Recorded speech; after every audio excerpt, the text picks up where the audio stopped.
जय श्री राम दोस्तों, स्वागत है आप सभी का एक बार फिर से मेरे YouTube चैनल जीनियस एकेडमी पर।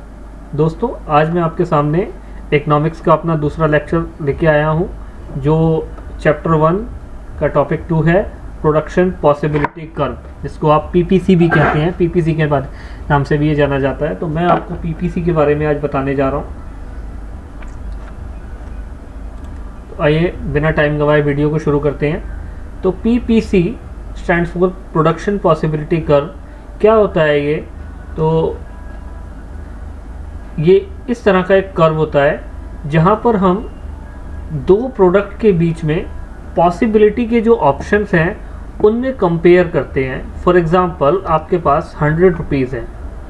100 रुपीज़ में यहाँ पर हम दो चीज़ों को लेके कंपैरिजन करेंगे। आपके पास बहुत सारे ऑप्शंस हो सकते हैं, लेकिन सपोज़ आपको 100 रुपीज़ आपके पास हैं और मैं वीट एंड राइस का कंपैरिजन करता हूँ कि आपको वीट खरीदना है और राइस खरीदना है, गेहूँ और चावल।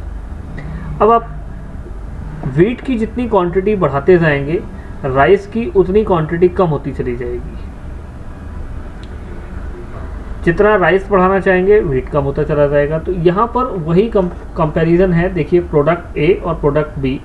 अगर मैं प्रोडक्ट ए को इतना बाय करता हूँ तो प्रोडक्ट बी मुझे इतना मिलेगा, ये इतना प्रोडक्ट बी मिलेगा। अगर मैं प्रोडक्ट ए इतना बाय करता हूँ, अगर मैं प्रोडक्ट बी कम कर देता हूँ, इतने पे आ जाता हूँ यहाँ, तो प्रोडक्ट बी की क्वांटिटी जो यहाँ पे थी यहाँ से बढ़ के इतनी हो जाएगी। अगर हम नंबर की लैंग्वेज में बात करें, सपोज ये 1 है, ये 2 है, ये 3 है, यहाँ ये 1 है, ये 2 है, ये 3 है। तो पहले मैं प्रोडक्ट ए 3 ले रहा था, तब मुझे प्रोडक्ट बी 1 मिल रहा था। लेकिन मैंने प्रोडक्ट ए की एक क्वांटिटी फॉरगोन कर दी और यहाँ पर मुझे 2 क्वांटिटी ऑफ प्रोडक्ट ए मिल रहे हैं। तब उस समय 2 क्वांटिटी ऑफ प्रोडक्ट बी भी मिलने लगे। पहले ए की 3 क्वांटिटी मिल रही थी, बी की 1 क्वांटिटी मिल रही थी। अब ए की भी 2 क्वांटिटी मिल रही हैं, बी की भी 2 क्वांटिटी मिल रही हैं। अगर मैं ए के साथ और ज़्यादा शिफ्ट करता हूँ, ए की 1 क्वांटिटी और कम कर देता हूँ और 1 पे आ जाता हूँ, तो मुझे प्रोडक्ट बी की यानी राइस की 3 क्वांटिटी मिलने लगती है। यहाँ आ जाता हूँ मैं। तो जितना मैं ए कम करता जा रहा हूँ, उतना मेरा बी बढ़ता जा रहा है। ये हमने कंपैरिजन देखा इस कर्व में, इस ग्राफ में, कि प्रोडक्ट ए और प्रोडक्ट बी के अंदर क्या रिलेशन एग्जिस्ट कर रही है। अब यहाँ पर और भी चीज़ें हैं जो ध्यान देने लायक हैं। अब अगर एक इकॉनमी है या एक कंपनी है, उसके पास रिसोर्सेज हैं। सपोज मैंने आपसे 100 रुपीज़ की बात की, 100 रुपीज़ में मैं ये प्रोडक्शन कर सकता हूँ। अलग अलग पॉइंट पे हमने जब क्लिक किया तो इस तरह का एक कर्व बन के हमारे सामने आता है। ये अल्टरनेटिव हमारे सामने आते हैं कि इतने पैसे से हम इन कॉम्बिनेशंस को बाय कर सकते हैं या मैन्युफैक्चर कर सकते हैं। लेकिन अगर बावजूद उसके हम इसके उलट कुछ ज़्यादा या कम करते हैं, मीन हमने जो ऑप्टिमम यूटिलाइजेशन था उससे अलग जाके काम किया। ये जो कर्व है ये स्टैंडर्ड बेसिस पे है कि नॉर्मल ऐसा होता है, नॉर्मल ऐसा देखा जाता है, या एक नॉर्मल कैपेसिटी में इतना किया जा सकता है। ये इस पे बेस्ड है। ये रेड कलर से एक्स और वाई को दिखाया गया है यहाँ पर। ये एक्स जो पॉइंट है वो ये दिखा रहा है कि अगर आप अपने रिसोर्सेज का अंडर यूटिलाइजेशन करते हैं तो कुछ इस तरह का सीन होगा। यानी कि आप एक क्वांटिटी एक प्रोडक्ट की लेंगे और बी की भी आपको एक ही क्वांटिटी मिलेगी, यानी ये रिसोर्सेज का अंडर यूटिलाइजेशन है। जबकि नॉर्मल केस में जब मैं बी की एक क्वांटिटी ले रहा था तो मुझे ए की 3 क्वांटिटी मिल रही थी। तो यहाँ रिसोर्सेज का अंडर यूटिलाइजेशन हुआ, यानी हम ऑप्टिमम यूटिलाइजेशन नहीं कर पाए। जितना कि हम प्रोडक्शन कर सकते थे या जितना हम बाय कर सकते थे उतना हम नहीं कर पाए। उसके उलट वाई पॉइंट देखिए, जो एक्सेस के बाहर जाके हमको कहीं दिख रहा है।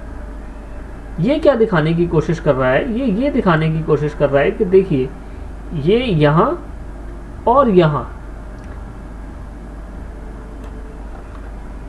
अगर मैं ए की इतनी क्वांटिटी लेता हूं तो देखिए इस कर्व के अकॉर्डिंग मुझे बी की कितनी क्वांटिटी मिलनी चाहिए, यहां से मुझे शिफ्ट कर जाना चाहिए था, बी की मुझे आधी क्वांटिटी ही मिलनी चाहिए थी, लेकिन ऐसा नहीं हो रहा।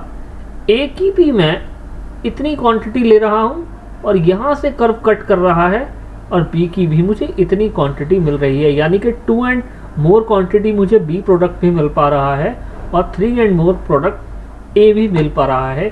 इसको हम बोलते हैं ओवर यूटिलाइजेशन ऑफ रिसोर्सेज, यानी रिसोर्सेज का बहुत ही बेहतर यूटिलाइजेशन किया गया। आइए और समझते हैं डिटेल में। तो देखो पॉइंट एक्स को पहले समझिए। पॉइंट एक्स पे क्या लिखा है, the economy can exist at the point but it is being inefficient. इस एग्जिस्ट पे हम आ सकते थे, लेकिन हमने अपने प्रोडक्ट को, अपने रिसोर्सेज को अच्छे से एफिशिएंटली अप्लाई नहीं किया, यूटिलाइज नहीं किया, जिसकी वजह से हम एक्सिस के अंदर शिफ्ट कर गए हैं। Point X is considered inefficient as resources are ideal, या तो हमारे रिसोर्सेज आइडियल रहे, this could mean that workers are unemployed, या तो हमारे वर्कर्स अनएम्प्लॉयड रहे, जिसकी वजह से हमारे पास जो मैन पावर थी, जो वर्क हम उस अपनी पावर का, मैन पावर का यूटिलाइज करके इकॉनमी की ग्रोथ कर सकते थे, हम नहीं कर पाए। और अनमोटिवेटेड, या वो काम पे थे लेकिन वो मोटिवेटेड नहीं थे, वो ग्रोथ के लिए, वो अपने जो है इकॉनमी को लेके वो सीरियस नहीं थे और वो मोटिवेटेड नहीं थे, इसलिए उन्होंने उस काम को लगन से नहीं किया, अच्छे से नहीं किया और रिसोर्सेज वेस्ट हुए।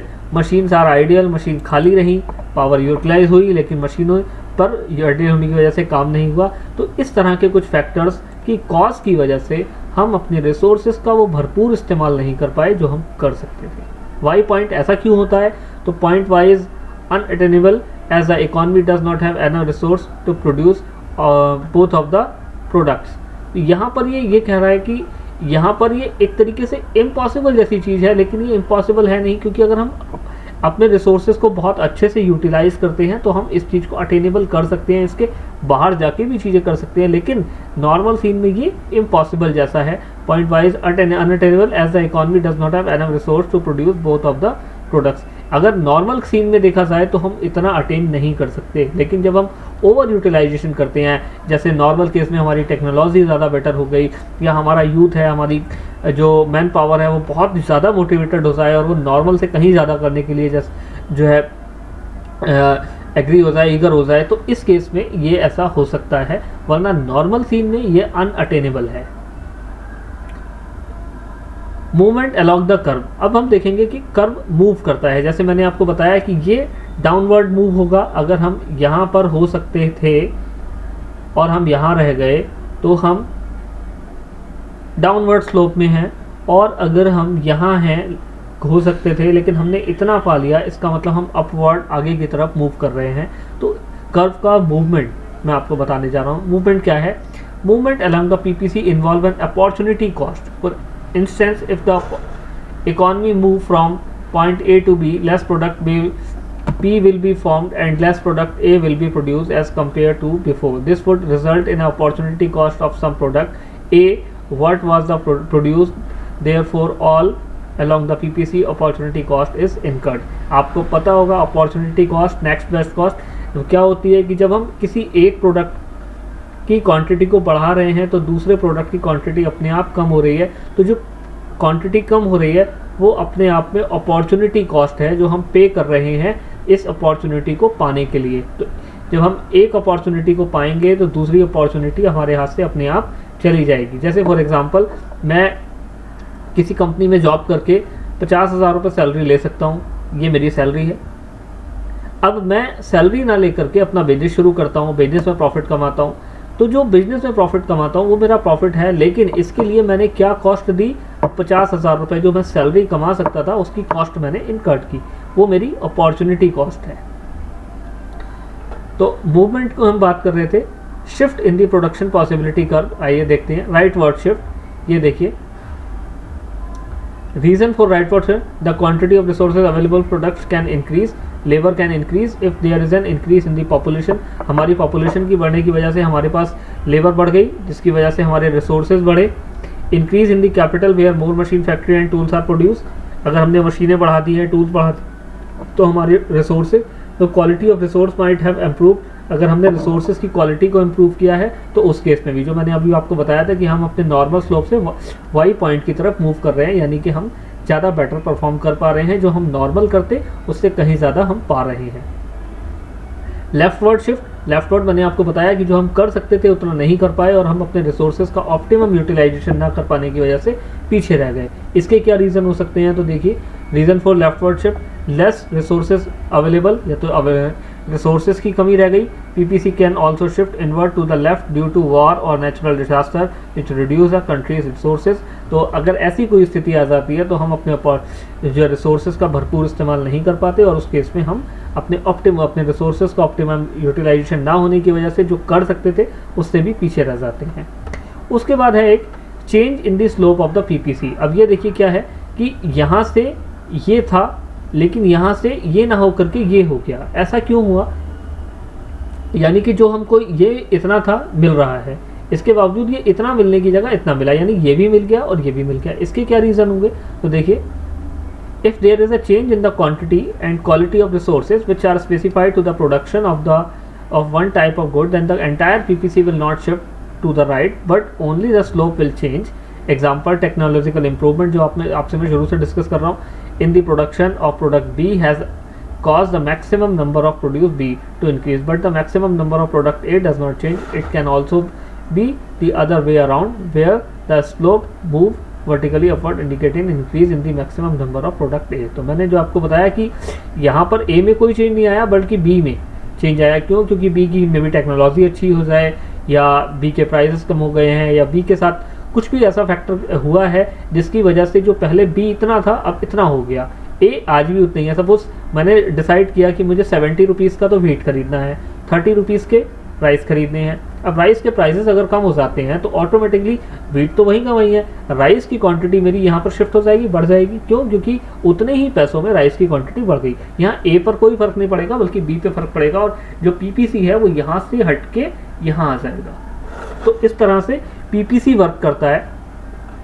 उम्मीद करता हूँ दोस्तों आपको समझ में आया होगा। समझ में आया हो तो वीडियो को लाइक करिएगा, चैनल को सब्सक्राइब करिएगा। Thank you.